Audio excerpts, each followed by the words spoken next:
बिहार में सीएम की कुर्सी खाली नहीं होती, उसे खाली कराया जाता है। और इस बार चर्चा सिर्फ एक नाम की नहीं है, बल्कि उस फैसले की है जो आज अगर अलग होता तो आज तस्वीर पूरी बदल चुकी होती। बिहार की राजनीति में हलचल है। सीएम फेस को लेकर के चर्चाएं तेज है। बीजेपी अंदर ही अंदर अपना बड़ा फैसला लेने की तैयारी में है। और सबसे बड़ा सवाल, आखिर कौन बनेगा बिहार का अगला मुख्यमंत्री। लेकिन यहाँ जनता नहीं, समीकरण तय करते हैं कि राजा कौन बनेगा। अब बात उस नाम की है जो हर चर्चा में आ ही जाता है। चिराग पासवान, युवा चेहरा, दलित वोट पर पकड़, एनडीए में मजबूत पोजीशन, सब कुछ परफेक्ट लगता है। लेकिन यही आता है ट्विस्ट। राजनीतिक गलियारों में अक्सर ये कहा जाता है कि अगर उस समय चिराग पासवान अपनी पार्टी का विलय कर करके पूरी तरह से भारतीय जनता पार्टी में शामिल हो जाते तो आज वो सबसे मजबूत सीएम फेस होते हैं।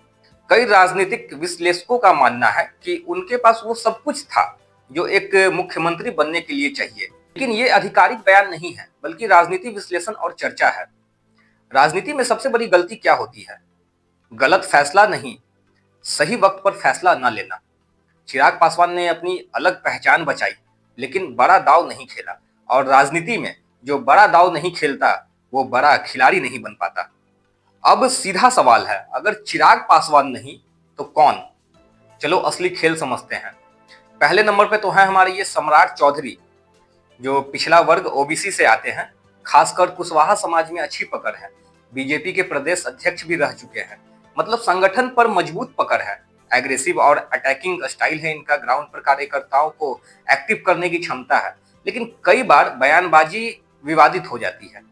इनकी जो सीएम बनने की स्थिति है, कास्ट इक्वेशन में तो फिट बैठते हैं, लेकिन रिस्क ज्यादा है और सबको साथ रखना मुश्किल है।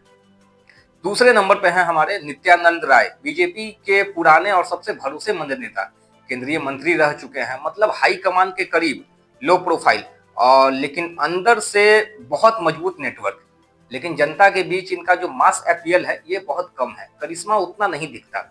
इनकी जो सीएम बनने की स्थिति है, हाई कमान के लिए तो सेफ ऑप्शन है, लेकिन जनता में एक्साइटमेंट बहुत कम है। तीसरे नंबर पे आते हैं गिरिराज सिंह, फायर ब्रांड नेता, हिंदुत्व का बड़ा चेहरा, मीडिया में हमेशा एक्टिव, पहचान बहुत मजबूत, अपने कोर वोटर में जबरदस्त पकड़। लेकिन उनके बयान कई बार पोलराइजिंग हो जाते हैं। सीएम बनने की इनकी स्थिति जो है, कोर वोटर तो खुश होंगे, लेकिन सभी जाति और वर्ग को साथ रखना इनके लिए थोड़ा मुश्किल हो जाएगा। अब आते हैं हमारे जीतन राम मांझी, दलित समाज का एक बड़ा नाम, पहले भी सीएम रह चुके हैं और कैसे बने हैं ये आप लोग भी जानते हैं। एक्सपीरियंस बहुत ज्यादा, राजनीति की समझ बहुत गहरी है इनकी। एनडीए में रह करके दलित वोट तो ला सकते हैं, लेकिन उम्र फैक्टर प्लस पिछले कार्यकाल पर मिक्स्ड राय जो इनका था, सीएम बनने की जो इनकी स्थिति है, कास्ट बैलेंस के लिए स्ट्रांग है, लेकिन लॉन्ग टर्म चेहरा नहीं है। ध्यान से देखिए, यहाँ हर नेता में कुछ है, लेकिन कोई पूरा नहीं है। और यही वजह है कि खेल अभी पूरा खुला हुआ है।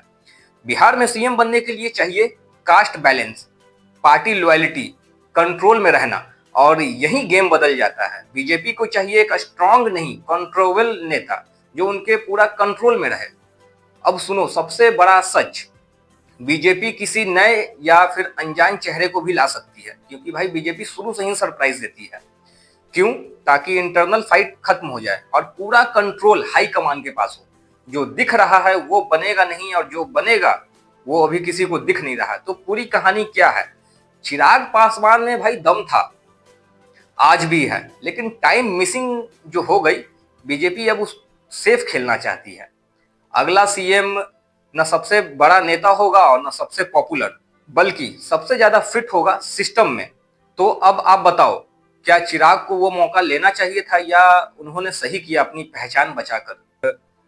अगर समझना है राजनीति का असली खेल, पर्दे के पीछे की चाल, तो चैनल को सब्सक्राइब करो। और यहाँ हम खबर नहीं, सच्चाई दिखाते हैं।